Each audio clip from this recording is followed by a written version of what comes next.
आप सबको मेरा नमस्कार। आप सभी स्वस्थ रहें और इस संक्रमण की घड़ी में भी बी पॉजिटिव, मतलब अपनी विचारधारा को सकारात्मक रखिए, अपने आप को सुरक्षित रखें और प्रसन्न रहें।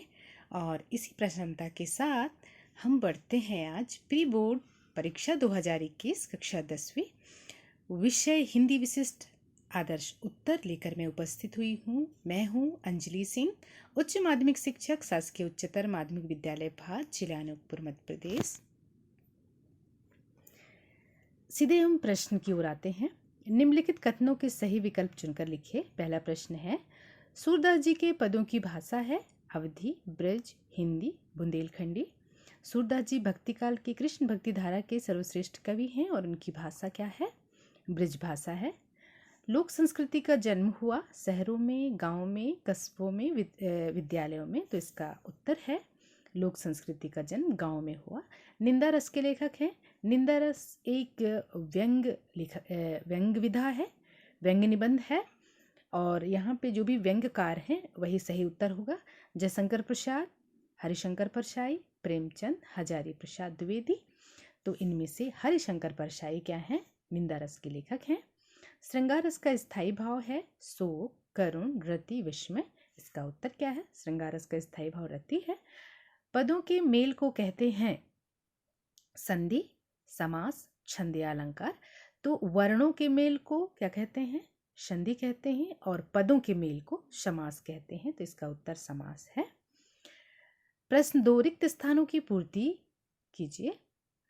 पहला, स्वतंत्रता संग्राम के सेनानी पंजाब केसरी खालिस्तान है, कौन है? लाला लाजपत राय। पथ की पहचान कविता के रचयिता हैं हरिवंश राय बच्चन। सुश्रुत के चिकित्सा ग्रंथ का नाम है सुश्रुत संहिता। अर्थ की दृष्टि से वाक्य के 8 प्रकार होते हैं। गीतिका छंद के प्रत्येक चरण में 26 मात्राएं होती हैं। सत्याशब्द, बालकराम अवध के राजा दशरथ के पुत्र थे, ये सत्य है। स्वामी रामतीर्थ एक बार जापान गए थे, ये भी सत्य है। निंदक समाज में सम्मान का पात्र होता है, ये बिल्कुल असत्य है। जिसे जीता ना जा सके उसे विजयी कहते हैं, ये क्या है? असत्य। जहां लोक सीमा का उल्लंघन हो वहां अन्य युक्ति अलंकार होता है, तो ये भी असत्य है। जहां लोक सीमा का उल्लंघन हो वहां पर क्या होता है? अतिशयोक्ति अलंकार। प्रश्न 4, सही जोड़ी बनाइए। मातृभूमि का मान, बेटियां पावन दुआएं, चिर सजग आंखें उनींदी, नाटक में, महाकाव्य में। मातृभूमि का मान हरिकृष्ण प्रेमी, बेटियां पावन दुआएं अजहर हाशमी, चिर सजग आंखें उनींदी महादेवी वर्मा। नाटक में अनेक अंक, महाकाव्य संपूर्ण जीवन का वर्णन। प्रश्न 5, प्रश्नों के उत्तर एक शब्द या एक वाक्य में उत्तर दीजिए। कोयल को उसके किस गुण के कारण पसंद किया जाता है? उत्तर, कोयल को उसकी मीठी वाणी के कारण पसंद किया जाता है। छंद के प्रकार लिखिए। छंद के 2 प्रकार हैं, वर्णिक छंद, मात्रिक छंद। भगनी निवेदिता का मूल नाम क्या था? उत्तर, भगनी निवेदिता का मूल नाम मार्गरेट एलिजाबेथ नोबल था। जगन्नाथ का संधि विच्छेद कर संधि का नाम लिखिए। जगत धन नाथ बराबर जगन्नाथ, ये है व्यंजन संधि। किन्हीं 2 महाकाव्यों के नाम लिखिए। तो पहला महाकाव्य है रामचरितमानस, गोस्वामी तुलसीदास, साकेत, मैथिली शरण गुप्त। इसके अलावा हम पृथ्वीराज रासो लिख सकते हैं, जिसके कवि हैं चंद बरदाई। कामायनी लिख सकते हैं, कामायनी जयशंकर प्रसाद। लोकायतन लिख सकते हैं सुमित्रानंदन पंत। इस तरह से महाकाव्यों के नाम लिख सकते हैं। कुब्जा कौन थी, उसका उद्धार कैसे हुआ? उत्तर, कुब्जा कंस की दासी एवं सेविका थी, अत्यंत कुरूप एवं बुजुर्ग थी। श्री कृष्ण ने उनका उद्धार किया था। अगला प्रश्न, तुलसीदास के मन मंदिर में सदा कौन निवास करता है? इसका उत्तर, तुलसीदास जी के मन मंदिर में अवध के राजा दशरथ के 4 बच्चे सदैव निवास करते हैं। उनका मन हर क्षण उन्हीं में रमा रहता है। अगला प्रश्न, कृष्ण के कुंडलों की आकृति कैसी है? कान के कुंडलों की आकृति, कृष्ण के कुंडलों की आकृति मछली जैसी है। अथवा किसके अंग अंग पुलकित हो रहे हैं? पृथ्वी रूपी वधु के अंग अंग पुलकित हो रहे हैं। हिमालय की झीलों में नागार्जुन ने किसे तैरते देखा? इसका उत्तर है नागार्जुन ने हिमालय की झीलों में कमलनाल को खोजने वाले तैरते हुए हंसों को देखा। अथवा व्यक्ति सम्मान के योग कब बनता है? इसका उत्तर व्यक्ति जब परोपकार की भावना से कार्य करता है तो वह सम्मान के योग बन जाता है। मोम के बंधन सजीले से कवित्री का क्या आशय है? इसका उत्तर है मोम के बंधन सजीले से कवि का आशय सांस्कृतिक सांसारिक आकर्षणों से है। अथवा आसमान में किस तरह के बादल हो रहे हैं? आसमान में झीने झीने कजरारे एवं चंचल बादल उड़ रहे थे। कवि के अनुसार व्यक्ति को किस रास्ते से चलना चाहिए? कवि के अनुसार व्यक्ति को उसी रास्ते पर चलना चाहिए जिसको उसने अच्छी तरह समझ और देख लिया हो। उत्तर। अगला प्रश्न, तितलियों के रंग से कवि का क्या आशय है? उत्तर, तितलियों के रंग से कवि का तात्पर्य सांसारिक सुख भोग एवं सुविधाओं से है। अगला प्रश्न, गांधी जी द्वारा स्थापित आश्रम का नाम लिखिए। उत्तर, गांधी द्वारा सेवाग्राम आश्रम की स्थापना की गई है। अथवा तेजस्वी पुरुष लाला लाजपत राय के चरित्र की 2 विशेषताएं लिखिए। उत्तर, लाला लाजपत राय जी की मुख्य 2 विशेषताएं थी। उनकी कलम आग उगलती थी, उनकी वाणी क्रांति उत्पन्न कर देती थी। उनकी कलम और वाणी दोनों में तेजस्विता की अद्भुत किरणें थी। अगला प्रश्न, भारतीय साहित्य का एक बड़ा भाग किस चरित्र से अनुप्रमाणित है? उत्तर, भारतीय साहित्य का एक बड़ा भाग कृष्ण चरित्र से अनुप्राणित है। अथवा मनुष्य पशु से किस प्रकार भिन्न है? उत्तर, मनुष्य के शरीर में पेट का स्थान नीचे है और हृदय तथा मस्तिष्क ऊपर। पशुओं के शरीर में पेट और मानस समानांतर रेखा में होते हैं, इसलिए मनुष्य पशु से भिन्न है। अगला प्रश्न, महाराणा लाखा वीर सिंह के किस गुण से प्रभावित हुए? महाराणा लाखा वीर सिंह की वीरता के गुण से प्रसन्न हुए। गाड़ी पर किसान के वेश में कौन था? गाड़ी पर किसान के वेश में स्वयं सरदार सुजान सिंह थे। अगला प्रश्न, खंडकाव्य और महाकाव्य में अंतर लिखिए। खंडकाव्य और महाकाव्य में अंतर लिखिए। उत्तर, महाकाव्य में किसी महापुरुष के समस्त जीवन की कथा होती है। इसमें कई सर्ग होते हैं। मूल कथा के साथ प्रासंगिक कथाएं भी होती हैं। महाकाव्य का प्रधान रस श्रृंगार, वीर तथा शांत होता है, जैसे रामचरितमानस, कामायनी आदि। खंडकाव्य में जीवन का एक खंड चित्रण होता है। इसका नायक यशस्वी होता है। सीमित कलेवर में इसकी कथा अपने आप में पूर्ण होती है। अथवा प्रबंध काव्य की कोई 2 विशेषताएं लिखिए। उत्तर, प्रबंध काव्य वह रचना कहलाती है जिसकी कथा श्रृंखलाबद्ध होती है, तारतम एक ही धागे में बंधे होते हैं। इसके छंदों का संबंध पूर्वापर होता है।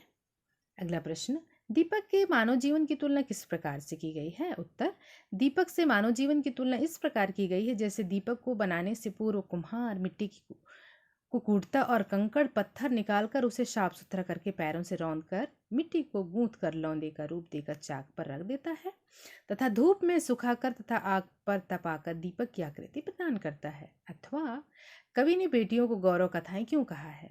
उत्तर, कवि ने बेटियों को गौरव कथाएं इसलिए कहा है क्योंकि बेटियां संसार में ईश्वर के वरदान के समान हैं। बेटियां पैगंबर और गुरु ग्रंथ साहिब की वाणी की भांति पवित्र हैं। बेटियां वेदों की ऋचाओं की भांति ईश्वर की पवित्र वाणी है। प्रश्न 16, वाक्यों को निर्देशानुसार परिवर्तित कीजिए। उत्तर, वह परीक्षा में उत्तीर्ण हो गया। इसको प्रश्नवाचक वाक्य बनाना है। तो इसमें क्या, क्यों, कब, कैसे, कहाँ और प्रश्नवाचक चिन्ह लगता है। तो यहाँ पे है क्या वह परीक्षा में उत्तीर्ण हो गया। अगला, तुम देश की सेवा करते हो। आज्ञावाचक वाक्य बनाना है। तुम देश की सेवा करो। अथवा वाक्यों को शुद्ध करके लिखिए। प्रत्येक छात्र स्कूल जाते हैं। तो प्रत्येक छात्र स्कूल जाता है। मोहन चक्की पर आटा पिसवाने गया। शुद्ध होगा मोहन चक्की पर गेहूं पिसवाने गया। अगला प्रश्न, सुश्रुत संहिता का संक्षिप्त परिचय दीजिए। उत्तर, सुश्रुत संहिता में शल्य क्रिया की विस्तृत जानकारी दी गई है। इसमें कुल 120 अध्याय हैं और इनको 6 भागों में बांटा गया है। सूत्र स्थान, निदान स्थान, शरीर स्थान, चिकित्सा स्थान, कल्प स्थान और उत्तर स्थान। सुश्रुत संहिता में शल्य चिकित्सा की विधियों की संपूर्ण महत्वपूर्ण जानकारी है। इसके अतिरिक्त शल्य यंत्रों का भी वर्णन है। अथवा यक्ष के संसार के सबसे बड़े आश्चर्य संबंधी प्रश्न पर युधिष्ठिर ने क्या कहा? इसका उत्तर, यक्ष के संसार के सबसे बड़े आश्चर्य संबंधी प्रश्न पर युधिष्ठिर ने उत्तर दिया कि प्रतिदिन आंखों के समक्ष न जाने कितने प्राणियों को मौत के मुख पर जाते देखकर बचे हुए प्राणी इस बात की इच्छा रखते हैं कि हम अमर रहें। यह कितने आश्चर्य की बात है। अगला प्रश्न 18, निम्नलिखित का संधि विच्छेद कर संधि का नाम लिखिए। सदाचार, जगदीश और विद्यालय। संधि का नाम है सदाचार, इसको विच्छेद करेंगे। सत धन आचार बराबर सदाचार, ये व्यंजन संधि है। जगदीश, जगत धन ईश, जगदीश व्यंजन संधि। विद्यालय, विद्या धन आलय, विद्यालय दीर्घ स्वर संधि। अथवा निम्नलिखित शब्दों का समास विग्रह कर समास का नाम लिखिए। शब्द भाई बहन, रसोई घर, दशानन।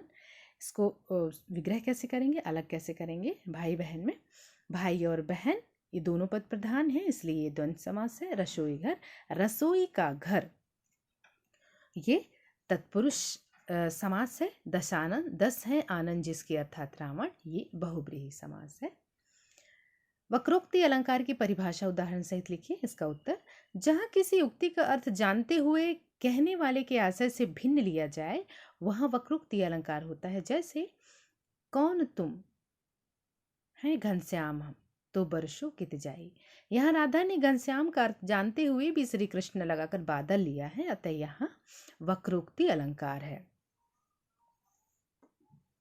अथवा वीर रस की परिभाषा एवं उदाहरण दीजिए।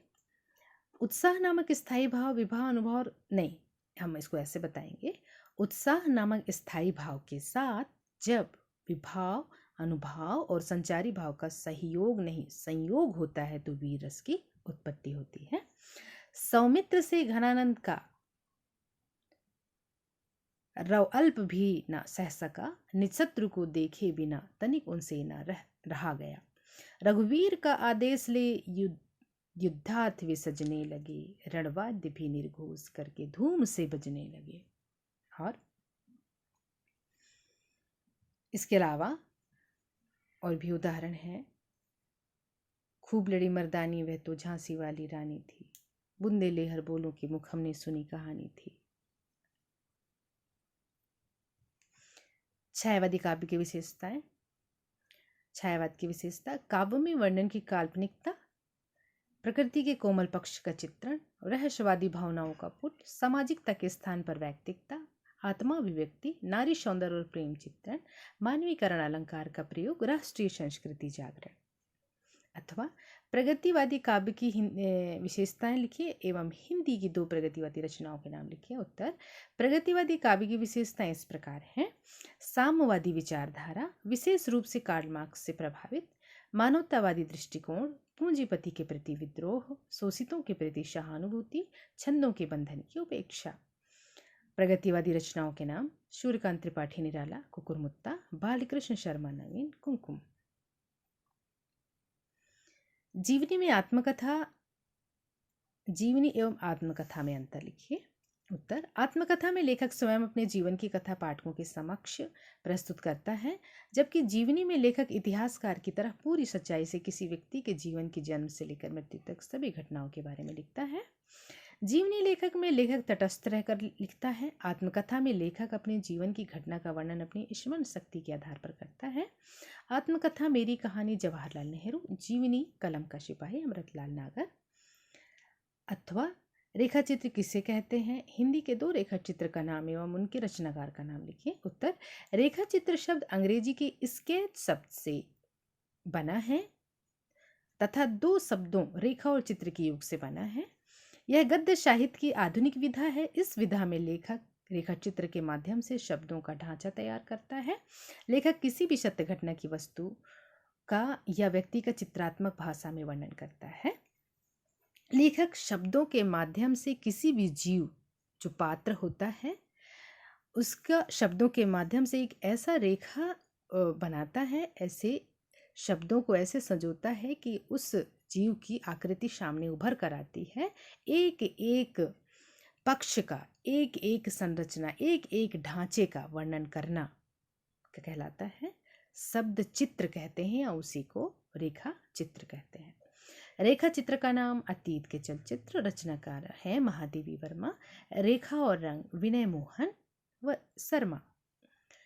तुलसीदास अथवा महादेवी वर्मा की काव्यगत विशेषता निम्न बिंदुओं के आधार पर दीजिए। 2 रचनाएं, भाव पक्ष कला पक्ष, साहित्य में स्थान। तुलसीदास रचनाएं रामचरितमानस, कवितावली। भाव पक्ष तुलसीदास का भाव पक्ष सरस तथा प्रभावोत्पादक है। काव्य में जीवन की अनेक अनुभूतियों का अंकुर है। भक्ति भावना तुलसीदास भगवान राम के अनन्य भक्त हैं। उन्होंने एक राम घनश्याम हित चातक तुलसीदास कहकर चातक को स्वयं की भक्ति का आदर्श माना है। कला पक्ष उनकी भाषा तुलसीदास ने अपने काव्यों में ब्रज एवं अवधी दोनों भाषाओं का प्रयोग किया है। संस्कृत के तत्सम शब्द भी सशक्त हैं, प्रयुक्त हैं। लोकोक्ति तथा मुहावरों का भी प्रयोग है।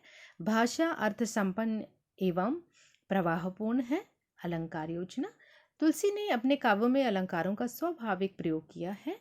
रूपक, उत्प्रेक्षा, अनुप्रास, अन्योक्ति, उपमा एवं अन्वय अलंकारों का अत्यंत ही सरस तथा स्वाभाविक प्रयोग है। छंद योजना तुलसीदास के काव्यों में चौपाई, कवित्त, शवैया, दोहा आदि छंदों का उचित प्रयोग है।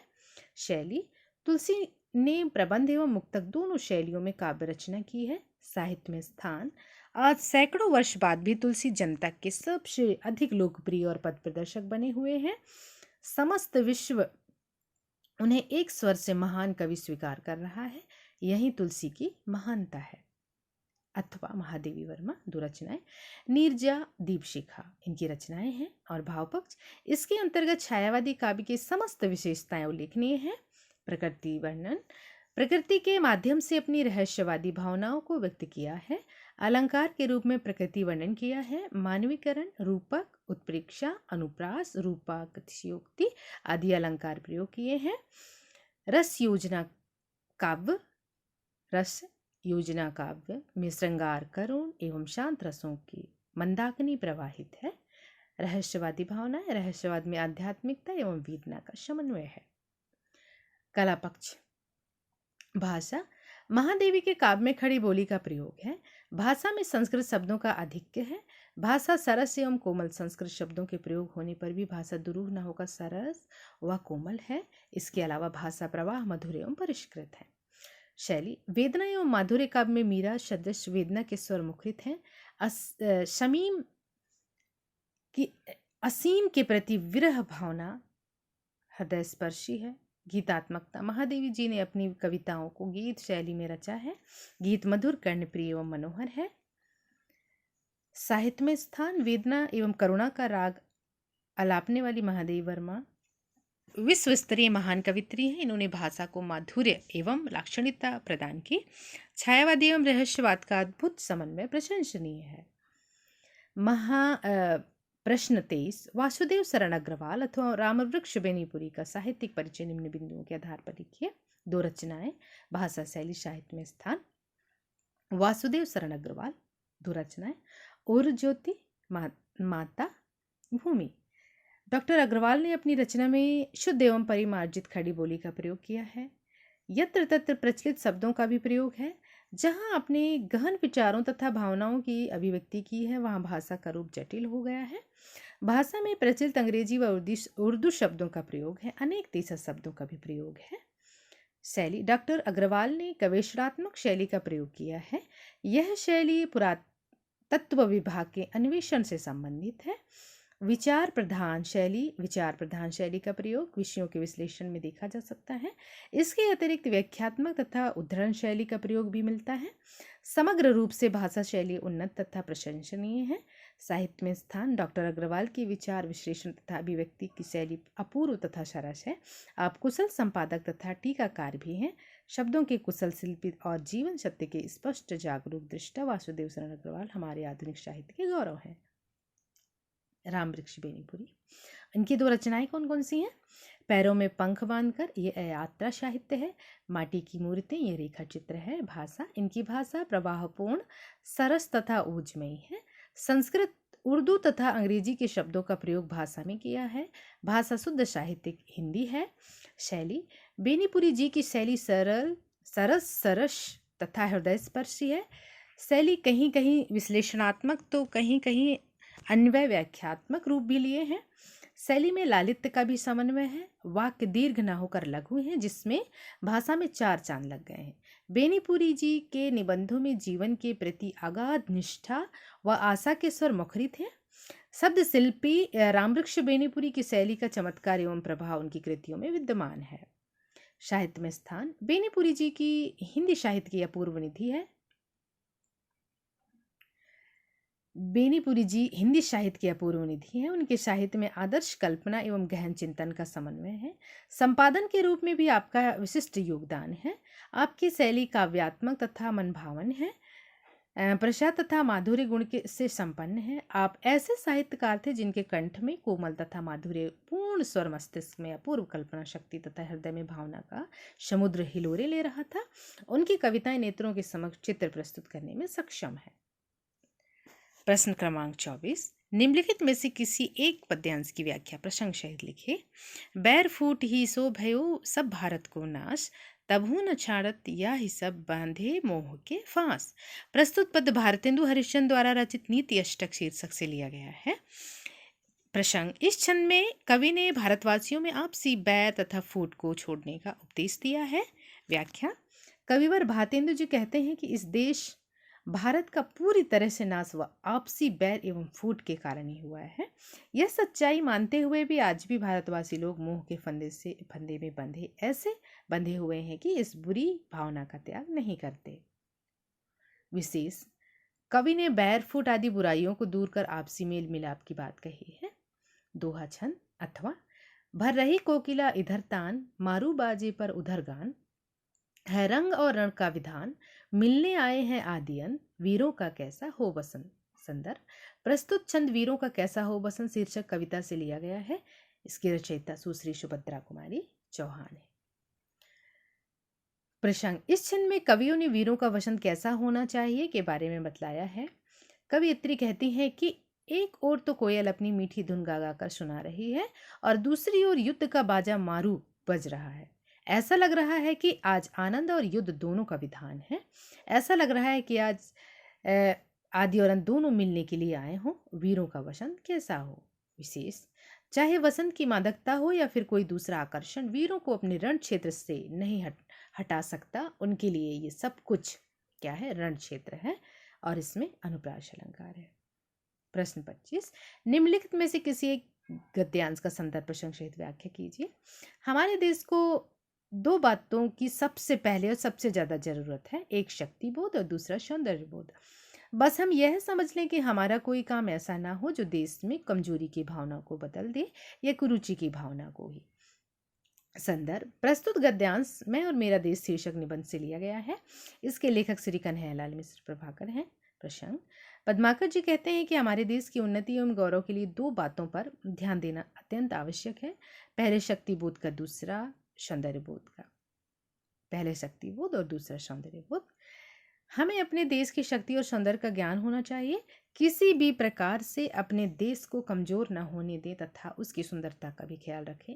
इस बात को अच्छी तरह जान लेना चाहिए कि हम कोई भी ऐसा काम न करें जिससे हमारा देश कमजोर हो तथा उसके सौंदर्य के प्रतिकूल हो। विशेष, हमारा कोई भी कार्य देश के सुंदर एवं शक्ति में वृद्धि करने वाला होना चाहिए। संस्कृतनिष्ठ भाषा, विचारात्मक शैली। अथवा मानव शरीर में पेट का स्थान नीचे है, हृदय का ऊपर और मस्तिष्क का सबसे ऊपर। पशुओं की तरह उसका पेट और मानस समांतर रेखा में नहीं है। जिस दिन सीधे तनकर खड़ा हुआ, मानस ने उसके पेट पर विजय प्राप्त की घोषणा की। संदर्भ, प्रस्तुत गद्यांश गेहूं और गुलाब शीर्षक निबंध से लिया गया है। इसके लेखक रामवृक्ष बेनीपुरी जी हैं। प्रसंग, इस गद्य खंड में लेखक ने मानव और पशुओं की शारीरिक बनावट के अंतर को समझाया है।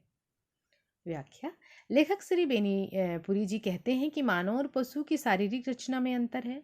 मानव की शारीरिक रचना में उसके पेट का स्थान नीचे है, पेट के ऊपर हृदय का और हृदय से ऊपर मस्तिष्क का स्थान होता है। पशुओं के समान उसका पेट और मानस समानांतर रेखा में नहीं है। जिस दिन मानव सीधा तनकर खड़ा हो गया, उसी दिन मस्तिष्क उसके पेट पर विजय प्राप्त कर ली। विशेष, लेखक पशु और मानव के अंतर को बताते हुए कह रहा है कि दोनों में मुख्य अंतर है कि जहाँ पशु में शारीरिक आवश्यकताओं को प्राप्त करने की इच्छा होती है, वहीं मानव में उच्च विचारों को प्राप्त करने की इच्छा होती है। सहज सरल भाषा, विश्लेषणात्मक शैली। निम्नलिखित गद्यांश को पढ़कर नीचे लिखे प्रश्नों के उत्तर दीजिए। आप हमेशा अच्छी जिंदगी जीते आ रहे हैं। आप हमेशा बढ़िया कपड़े, बढ़िया जूते, बढ़िया घड़ी, बढ़िया मोबाइल जैसे दिखावों पर बहुत खर्च करते हैं, मगर आप अपने शरीर पर कितना खर्च करते हैं इसका मूल्यांकन जरूरी है। यह शरीर अनमोल है। अगर शरीर स्वस्थ नहीं होगा तो आप सारे सामान किस पर टांगेंगे। अतः स्वयं का स्वस्थ रहना सबसे जरूरी है। स्वस्थ रहने में हमारे खान पान का बड़ा योगदान है। उपर्युक्त गद्यांश का उचित शीर्षक लिखना है। तो यहाँ पे हमने दिया है स्वस्थ शरीर।